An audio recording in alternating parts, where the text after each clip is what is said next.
Well, I would like to welcome everybody back to another episode of Save for the Blind. This is Carson Odegard. My normal co-host, Jeff Smith, is out on vacation this week, so it will be me as well as a familiar voice on this podcast, Jason Coslovich, who is CWA's egg-salvage coordinator, and our guest today is Robert Jones, who runs the North Delta Duck Hatchery.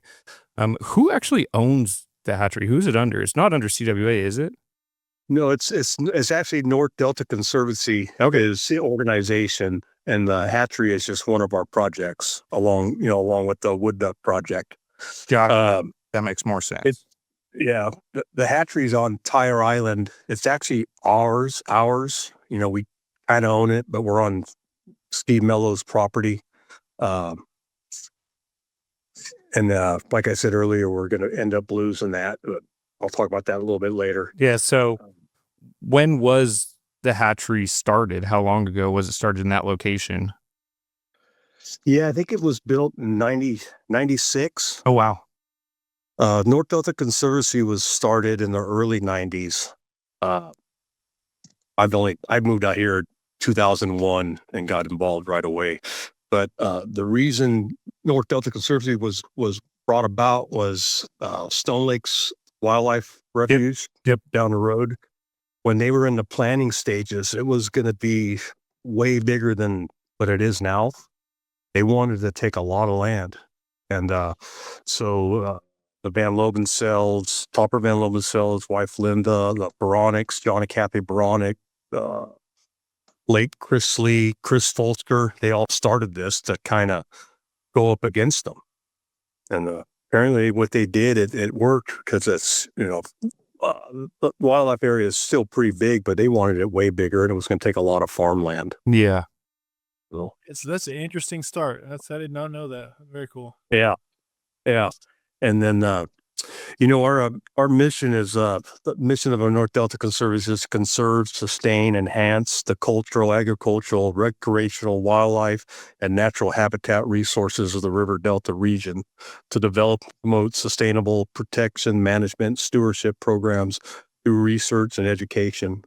I got involved shortly after I moved here, probably 2003. They had an event down at Juicy's, and I seen what was going on, so I wanted to get involved. It took about, and this is kind of the same way too. It took about 3 weeks, and I was on the board. Early convinced.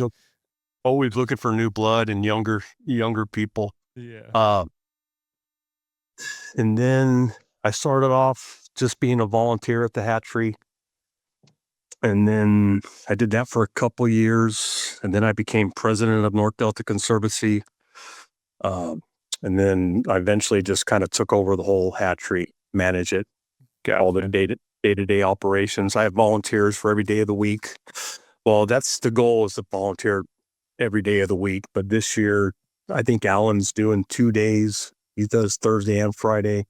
Well, we kind of split Friday, and I do Saturday. Like I said, the goal is to have 7, then it's not as bad.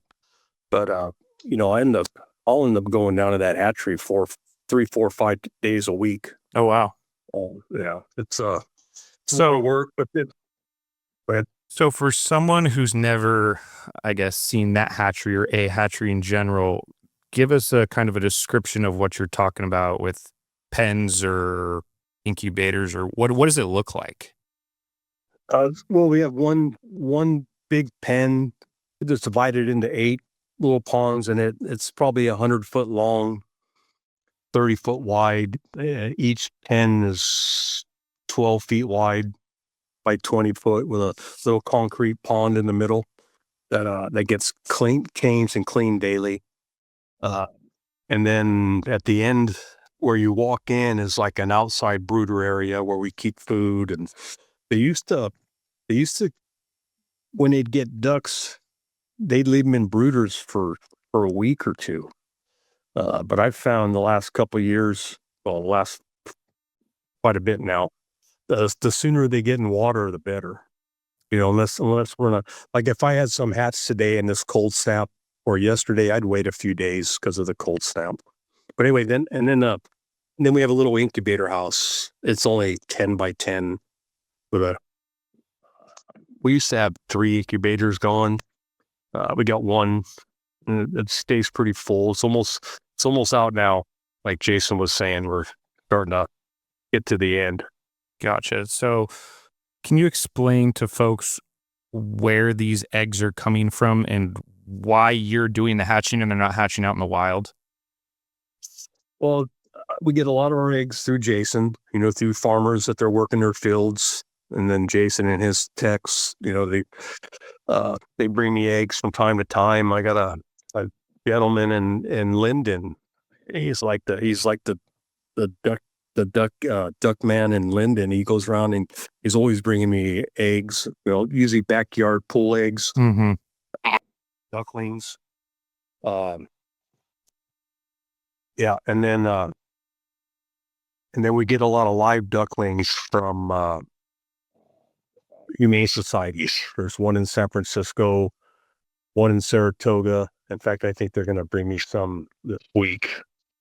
Gotcha. That's interesting. So, Jason, when did we start working? Because I know we've had or done work with the Rancho Esquan facility for a long time. I'm not super familiar with the North Delta Duck Hatchery. When did our participation start? I believe North Delta and CWA have had a partnership for a long time. Okay. But CWA officially took on the Egg-Salvage Program in 2014. Gotcha. And we started working more closely with their hatchery facility. But I think you guys would always get bans from us, right, Robert? Yeah, we've always gotten bans. Chris Folster, he was a big part of that hatchery. I don't know if you're familiar with Chris Folster. He used to own Broadway Bait, Sacramento. I'm familiar with Broadway Bait. Yeah. Yeah. He's a good friend. I've known him since I lived out here. He pretty much taught me everything there is to know about the hatchery and banding ducks. So I would just start off helping him. He probably banded, I want to say we've probably banded over the last, since it started, close to 15,000. Wow. He probably did. He's done 10,000 easily. And then, but he's getting older. He kind of handed it off to me. Dude, I think he just turned 93 or 94.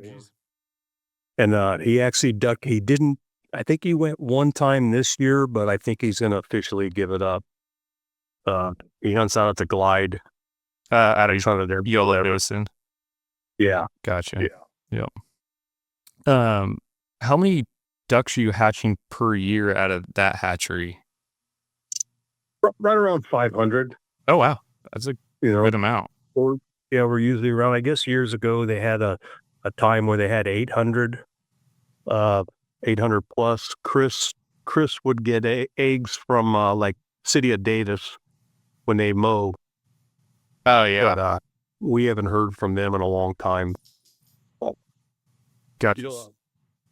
So you're like saying that the incubator set up at Broadway Bait.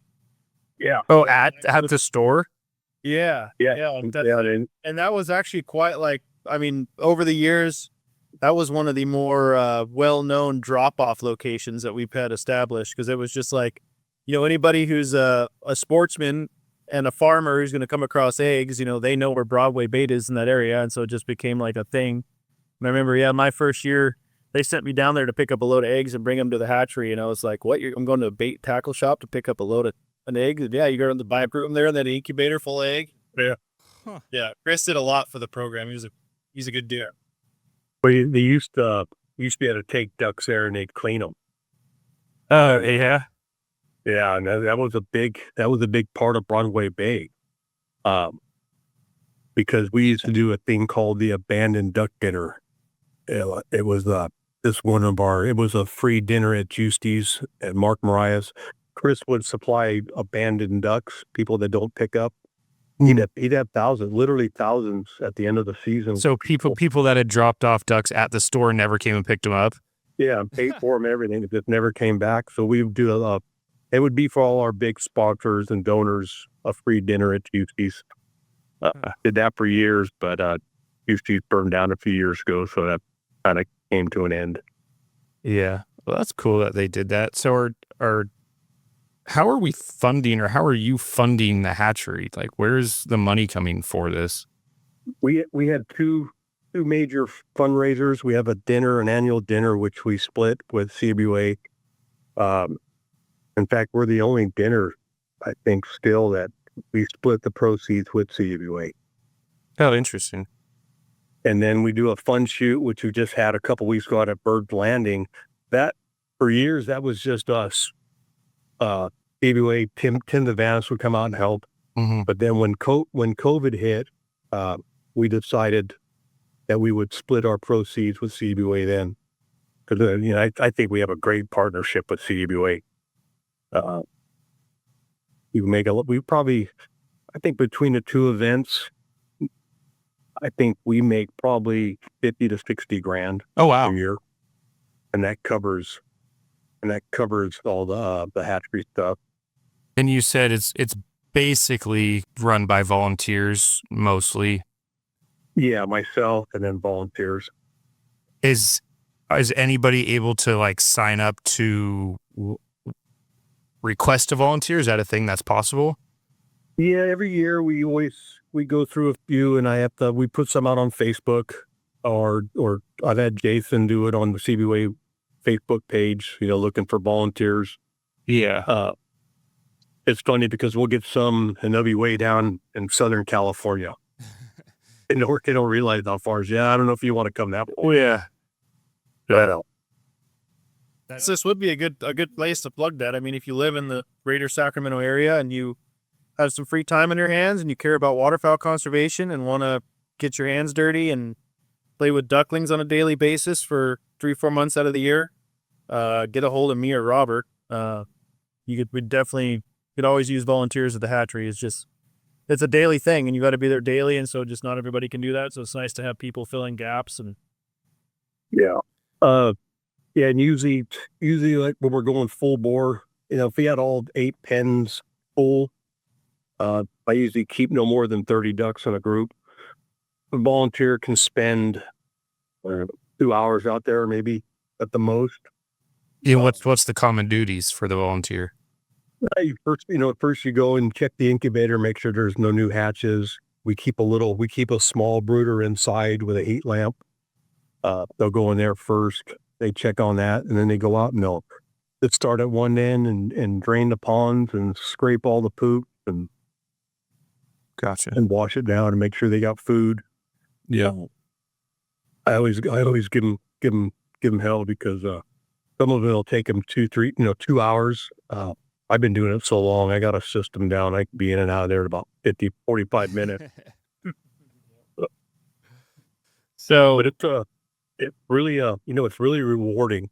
I get a lot of people when I tell them what I do, and fishing non-hunters, they go, "What, do you raise them so you can go kill them?"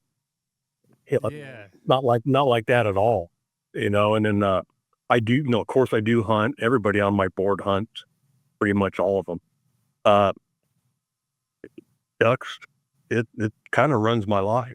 When duck season's done, the end of January, I start getting ready for the dinner in March. I start prepping the hatchery.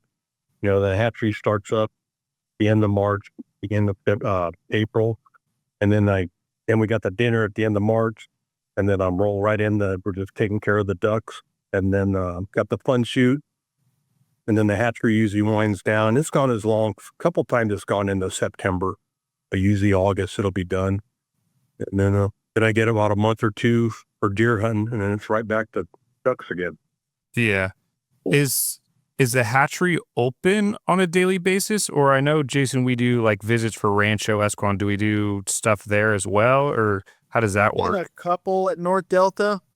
It is more of a remote location. So it's on Tyler Island. It's down a bumpy, old paved road and then down a gravel dirt road for a while. So it's hard to get to. And we don't open it to public. We have done hatchery tours where it's open to the public before, but Okay. as far as like letting public out there every day, that's just not good. You don't want any disturbance with the ducklings, or as little as possible. Obviously, you don't want them being around humans all day.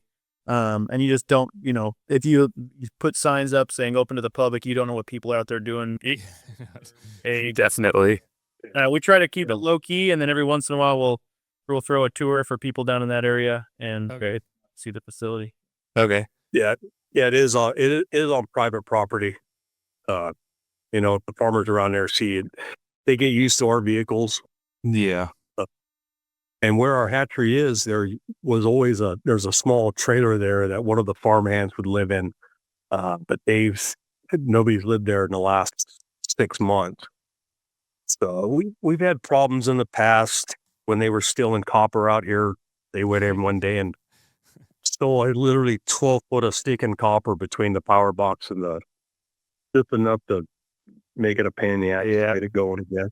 Definitely. Do you guys release these birds that are now or will be full-fledged in different locations throughout the state? How does that work, Jason?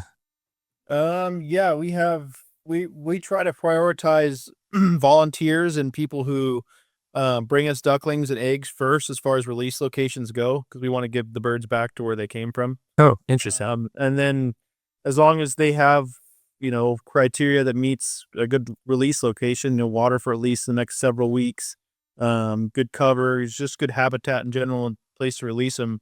We pretty much try to spread them out, try to give everybody their share of birds. And we spread them out pretty far throughout the state. We've released them up into northeastern California and as far south as like LA. So Oh, wow. spread them out quite a bit. Yeah.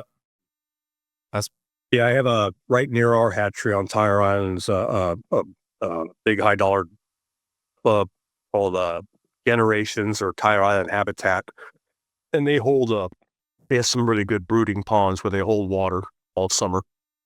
And I have full run of that, and I'll release over there because it's nice and close. Yeah, I I'll think release up at Teal Ridge. I hunt up near Dunnigan, Zamora. Teal Ridge is up there. They got the garter snake habitat ponds that hold water all year round. So that's another good spot for me to release. our hunt program is now accepting applications for fall hunts. Fall hunts include deer, pig, turkey, dove, goose, and duck.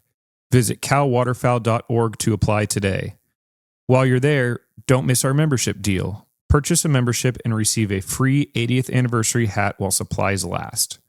You can also apply for hunts, purchase tickets for upcoming events, and show your support for waterfowl conservation. Upcoming events are Chino Banquet, July 31st, Santa Margarita Banquet, August 2nd. Yeah, I think people get the misconception, you release a band of birds, then you're just releasing them for yourself to go shoot bands. And I know for a fact all the hunts that I've run at Grizzly Ranch, we release a good chunk of birds during the summer out there for our summer camps. And the only time I've ever seen anybody shoot a egg-salvage band at Grizzly Ranch was we used to have the veteran blind on the side that we used to do the releases on, which we no longer have. Our veteran blind is now on the normal hunt side, and they shot 2 out of 1 group on opening day, and that was it. And we put them in the water where there's water now because there's not a lot of water, but once everybody starts flooding up, they disperse. Like they get out of there. Ducks got wings. Yeah, they're going to chase that fresh flood up. They've been sitting in the same water for 3 months. They got water around. The only egg-salvage bird I've ever shot was actually one of your birds, Robert. It was a gadwall that you released at a lake south of Sacramento. Yeah, blog it. Yeah, it wound up in a rice field in Grimes. Oh, wow. Yeah. She was banded the same year. Get up. We're releasing them right now, right? June, July, August is our big release months. And once they get flighted, they mix in with those wild birds pretty quick, and they're going wherever the wild birds go. They don't stick around there, all summer long. That's just not what they do. They bounce around. Yeah, I get a couple of hunts out of that Tire Island, and one I didn't hunt this last year there, but the year before there was a gentleman in a blind next to me actually shot one of my birds. So I've come close, and there weren't any mallards flying that day, so I'm pretty sure I at least saw it, But I think that'd be a dream come true, do something that I brought into this world. Yeah, Jason, you talked about shooting a gadwall, so I just had assumed that they were all mallards that we hatch out because that's what I see you guys bring to Grizzly Ranch from whichever hatchery you bring them from. What birds have you guys hatched other than mallards? A little bit of everything. We've had mallards, gadwall, cinnamon teal, the occasional wood ducks from boxes that get knocked over by tractors or stuff like that. And then you get a random oddball every now and then. It's like last year we had a brood of pintail, a brood of spoonies every now and then. I don't know if we've got anything too crazy other than spoonies and pintail. Not that I. We're almost all mallard now. I haven't seen a teal come through our place in a long time. When we were getting those gadwall, USGS was doing a survey at Grizzly Island. It was a nest manipulation survey where they would go in, find a nest, and we got a lot of gadwall eggs from them.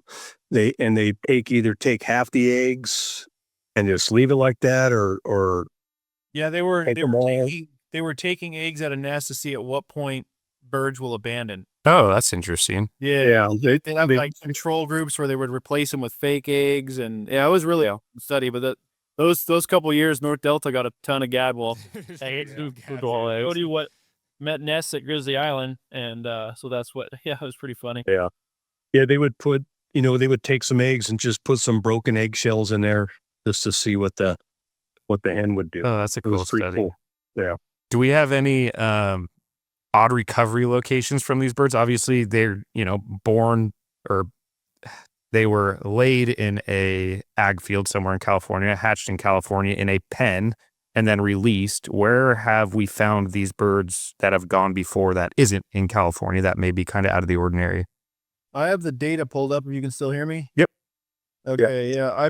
We did every year.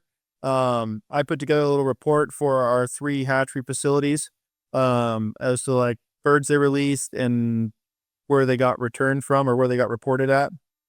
And so I'm looking at my most recent one. So this is, birds returned that were banded at North Delta. So basically birds that were shot from 2023 to 2025.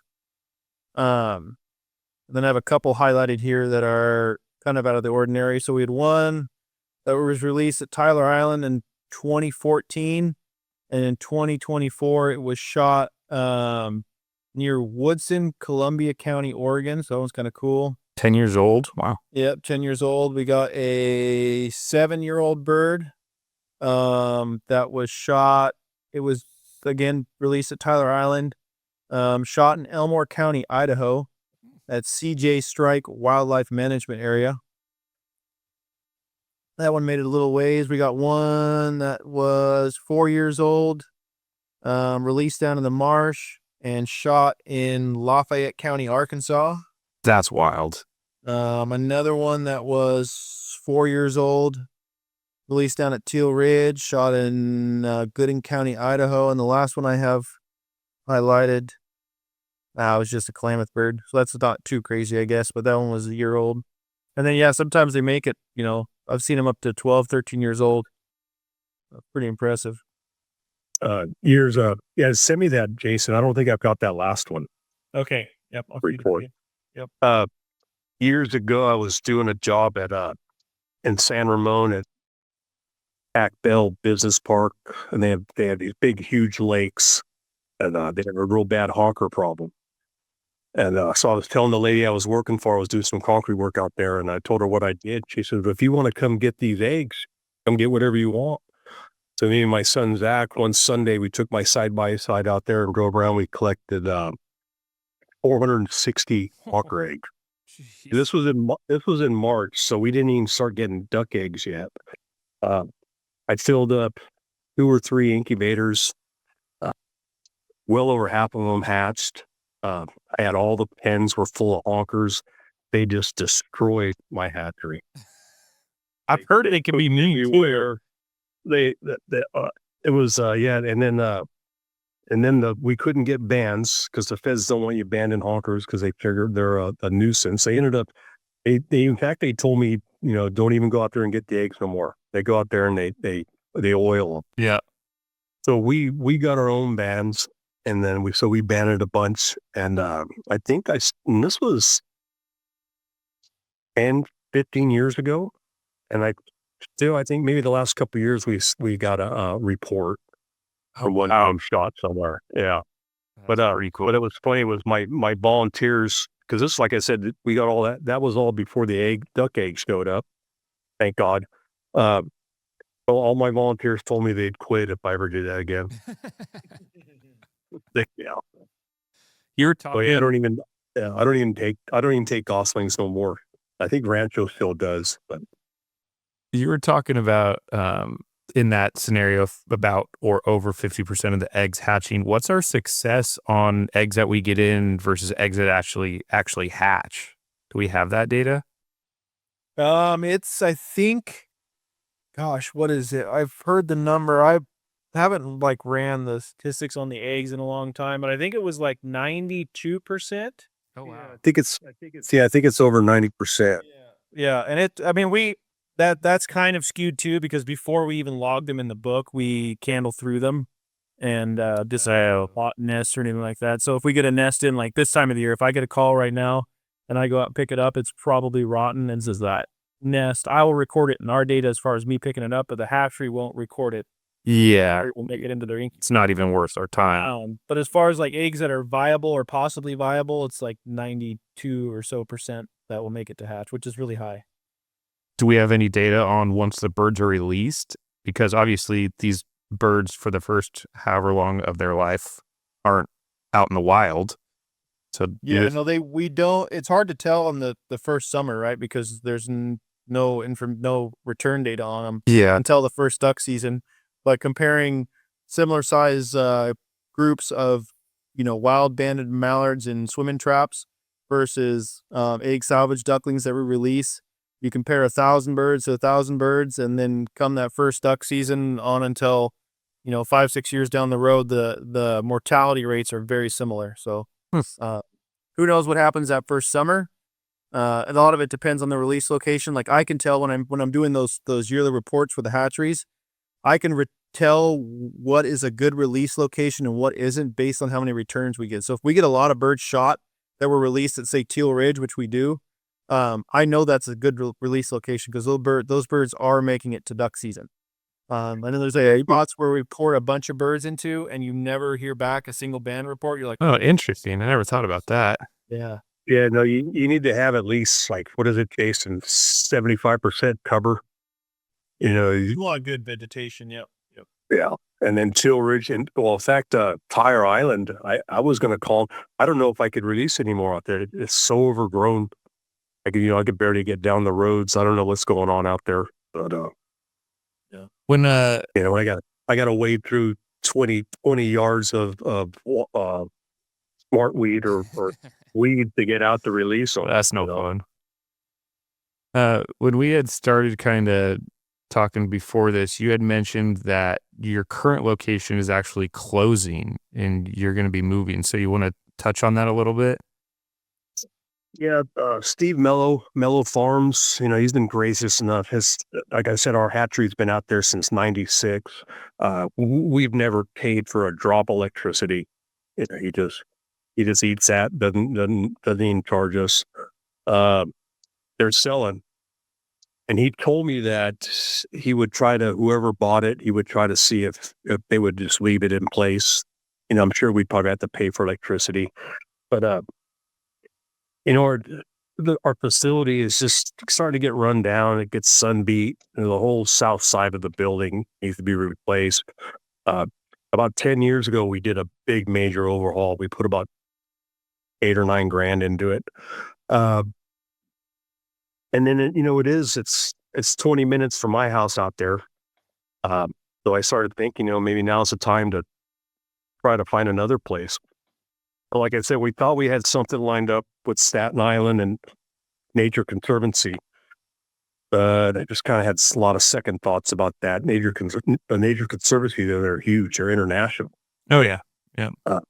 So I would be afraid if something went south, we'd lose it. Yeah. Because I kept telling them when we were in the early talks, I said, this is going to be North Delta Conservancy and CBA Hatchery. Yeah. And So- it kind of oomed and awed about that. So what's the plans now currently? I have a place right next door here. In fact, I can look out my window and see where it's going to be on the old Giovanni Ranch. It was Silverdale. The Perez's owned it. They just sold it. And then actually one of my board members or on Justin Van Lobensel's, his follow-up bought the whole place. And it's the same place where the barn is where we do our annual dinner. Oh, that works out. Yeah. So, we're thinking about maybe even, you run people out there if they want to check it out. The end of March, we probably would have nothing out there. But we're going to have to. I drove out there yesterday to the spot that Justin was thinking about, and I think it is a good spot. But we're going to have to probably run power.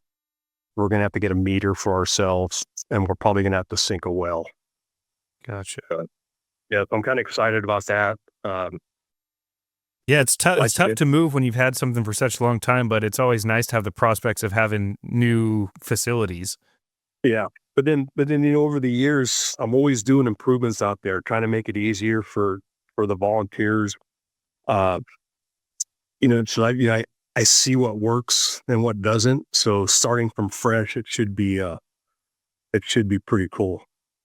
We'll know what to do and what not to do. Yeah. Have you been up to Rancho West One, Robert? It's been a while. It's probably been 10 years. I'd like to go out there and look at that before I start planning more on this. There's some design things there that I think you should consider as far as like making it easy to ban birds. That's the biggest thing I see with that facility versus other ones is just so easy to corral the birds and catch them and ban them, that just little things. And like actually your guys is newer than Rancho, but Rancho was based off of District 10. And basically when they designed Rancho, they fixed all the issues that the people at District 10 did not like about their facility. So like a concept, and that's something that no one else in the nation's doing. And it's a really goofy facility. You think about it, right? Like something designed to raise wild ducklings. No one else is doing that. No one else is building that. So it's been a 3-decade learning curve of the most efficient way to build something like that. How many hatcheries are out there right now? There's just 3. Okay. North Delta, Rancho Esquan, and District 10. And there had been more in the past, but those were real small backyard. I'm talking like literally someone's backyard. Mom and pop was kind of thing. Wasn't one of them like only like 4 feet tall? You couldn't even stand up in them. Oh yeah, I'm sure. Yep. Yeah, there was Roger Moore down in Grimes. He had one, and Daryl Daly in Live Oak. He had one. There's probably more that I'm unaware of, but they've been doing it for decades and decades. So constantly evolving and building better facilities. And what's the purpose of having them in different locations? Just easier for pickup and drop off. And then do you ever max out on the number of birds that we have at a hatchery at one time where you have to take them to another one? We haven't maxed out in a long time. It's just the way you see our local, mallard populations are going down and down and down. So, back in my first year or two, there was birds in every single pen at Rancho, every single pen at North Delta. And we weren't working with, actually D10 was shut down back then. But it's just the bird populations keep dropping. It's harder and harder to fill the pens. It is nice having them spread out. Like Robert's hatchery takes care of anything down in that area. So we get a lot of backyard nests in Sacramento and Bay Area and stuff like that. It's a shorter drive for those volunteers to take all those ducklings over to him. And then we get nests out of wheat fields down there and dairies up in Linden, stuff like that. All that stuff will end up at Robert's house or Robert's facility. And then, Rancho S1 and D10 are kind of spread out through the valley up here, and both in fairly convenient locations. So wherever we're closest to, wherever someone's driving by or whatever, we just figure it out as we go. I got a nest in my backyard. Someone's heading by Marysville. I'll throw them the nest. They can take them to D10. Yeah. Works out.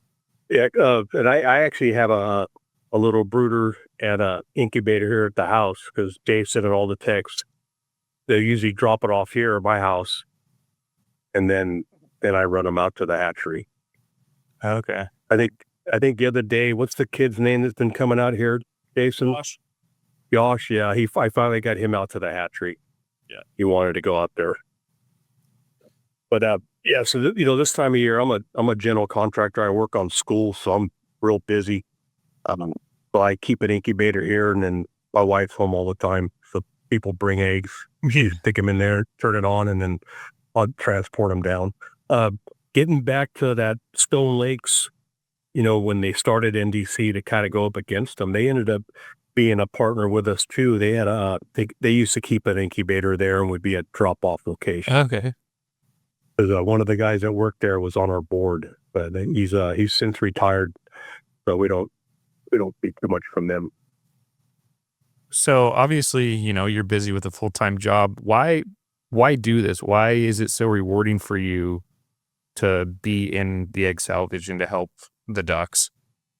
I guess first of all, I love duck hunting, doing it for a long time. I feel that I put back way more than I take doing what I'm doing.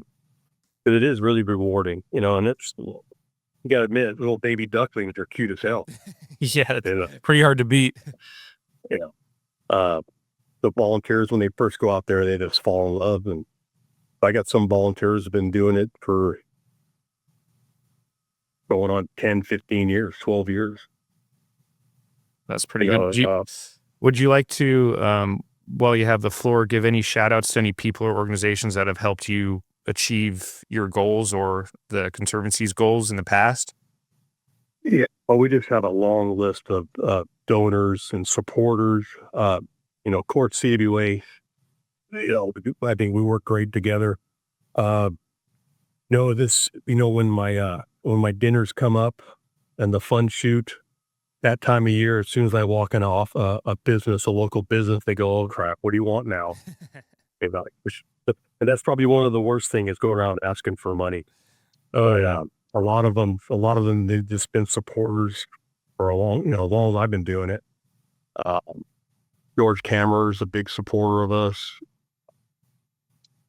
And Gary and Shirley Lapp out of San Ramon, they do the fun shoot, and then they donate $1,500 to the event.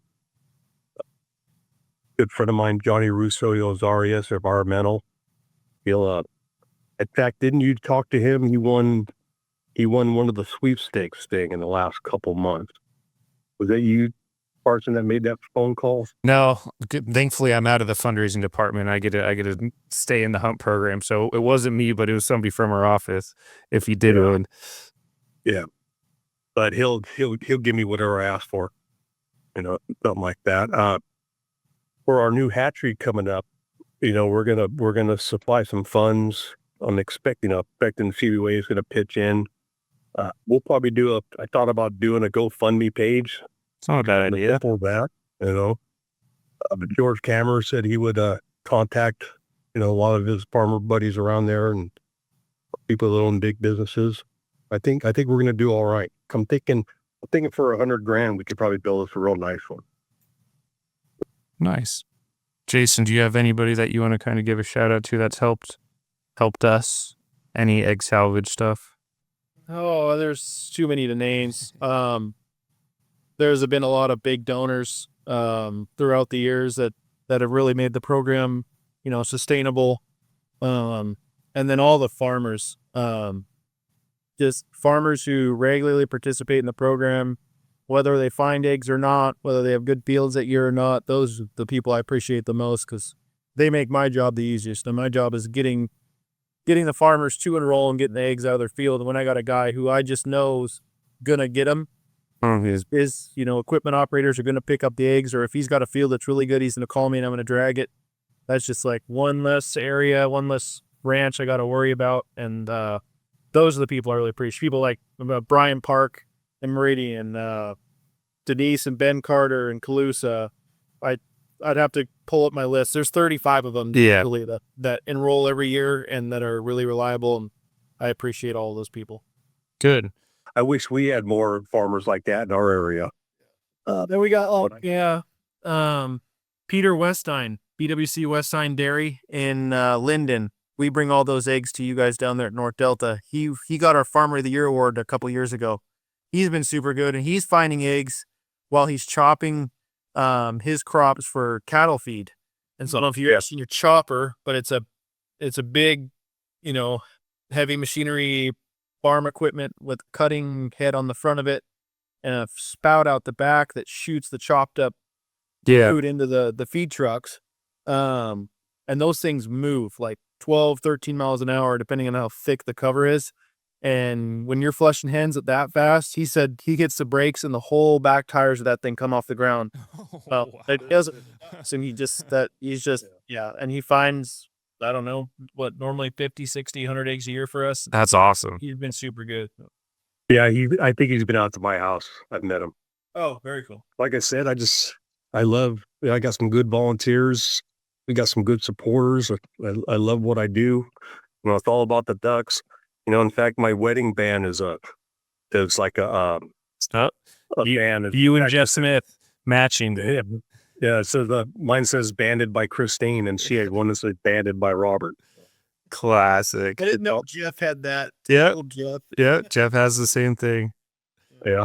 That's awesome. Well, I appreciate you guys hopping on with me today. Robert, we appreciate all the work you do out there. We could not do without you. So again, Robert Jones, we appreciate it. Jason, I appreciate you hopping on with me for another episode of Save for the Blind. Thank you, guys. All right. Thank you. Thank you for tuning in to this episode of Save It for the Blind podcast. You can find our podcast on Apple, Spotify, or wherever you listen to your podcasts.